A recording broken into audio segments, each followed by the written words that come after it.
आज के इस वीडियो में देखिए कक्षा 11वीं के सभी विद्यार्थी ध्यान दीजिएगा। आज हम आपका इतिहास का वार्षिक परीक्षा पेपर सोल्व करेंगे, पूरे सॉल्यूशन सहित देखेंगे। तो चलिए आप वीडियो को हम स्टार्ट करते हैं।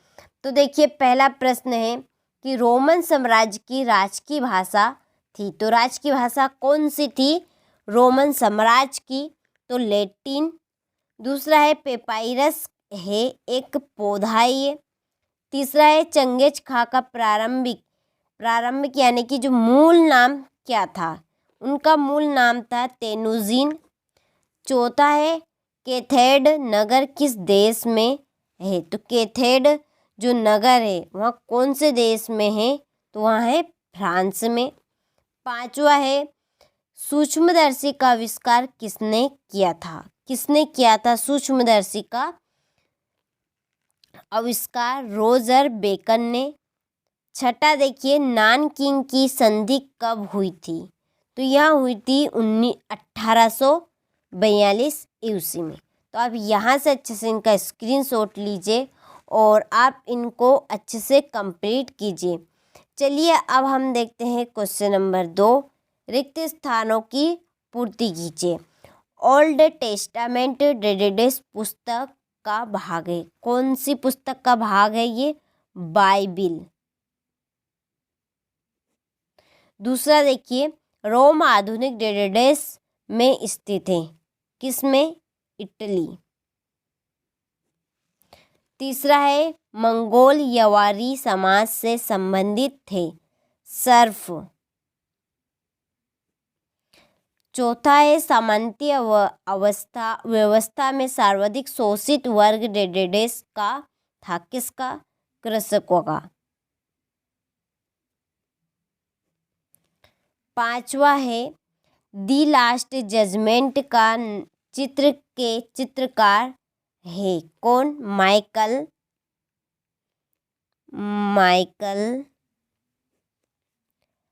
एंजिलो।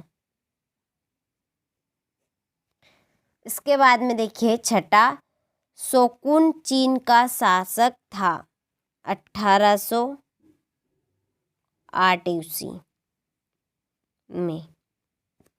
तो इस तरह से हमने रिक्त स्थान कंप्लीट कर लिए हैं। आप अच्छे से स्क्रीनशॉट लीजिए।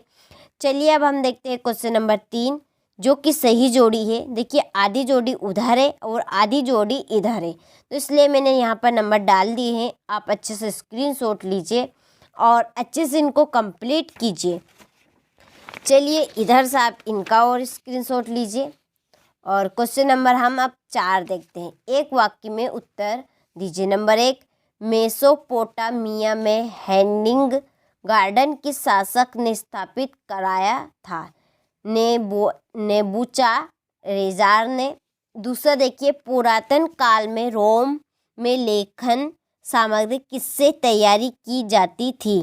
पेपाइरस से। तीसरा है मठों में रहने वाले भिक्षुओं को किस नाम से जाना जाता था? मोक के नाम से। चौथा है कि होपी किस प्रकार का समुदाय था? आदिवासी। इसके बाद में अगला देखिए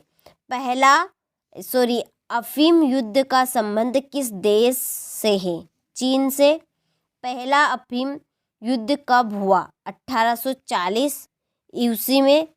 और सातवां पीपुल्स रिपब्लिक ऑफ चाइना की स्थापना कब हुई?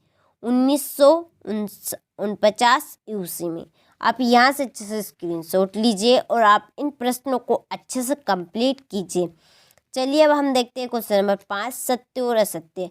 पहला है मेसोपोटामिया के लोग ताम्रपत्रों पर लिखा करते थे, तो ये बात सत्य है कि असत्य? तो ये है असत्य। दूसरा रोमन साम्राज्य में संयुक्त परिवार का प्रचलन था। असत्य। गंगोल यवावरी समाज से संबंधित थे। सत्य।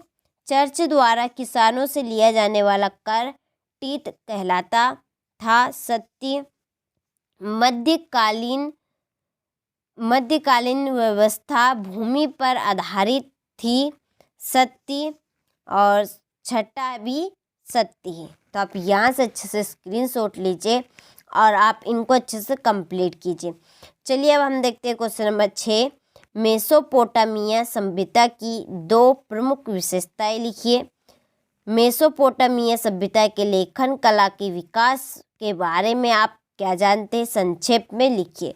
तो आप यहाँ से इन प्रश्नों का अच्छे से स्क्रीनशॉट लीजिए और आप इन प्रश्नों को अच्छे से कंप्लीट कीजिए। Question number 12, question number 13, question number 14 है अमेरिका में रेड इंडियन कौन थे। क्वेश्चन नंबर 15, यहाँ से आप अच्छे से स्क्रीनशॉट लीजिए और जितनी जल्दी हो सके उतनी जल्दी इन सेट पेपर को अच्छे से कंप्लीट कीजिए, क्योंकि आपका ये जो पेपर है इसमें से आपका समझ लीजिए 50% आएगा, ये 100% गारंटी है। तो टोटल आपके कितने प्रश्न रहेंगे, 23 प्रश्न। तो आपने सभी प्रश्नों का अच्छे से स्क्रीनशॉट लिया होगा। तो आज की इस वीडियो में हमने कक्षा 11वीं का इतिहास का सेट पेपर ए देखा है। बहुत जल्दी आपका सेट पेपर बी भी आएगा। देखिए ये रहा सेट पेपर बी। तो चैनल पे नए हो तो चैनल को ज़रूर सब्सक्राइब कीजिएगा, नोटिफिकेशन ऑन करके रखिएगा ताकि हर एक वीडियो की नोटिफिकेशन सबसे पहले आप तक पहुँचे। देखिए ये रहा आपका इतिहास का सेट पेपर बी। इसके बाद में सेट पेपर सी भी आएगा, तो चैनल पे ज़रूर नोटिफिकेशन ऑन करके रखिएगा ताकि इनकी वीडियो आप तक पहुँच सके। तो आप अच्छे से कंप्लीट कीजिएगा।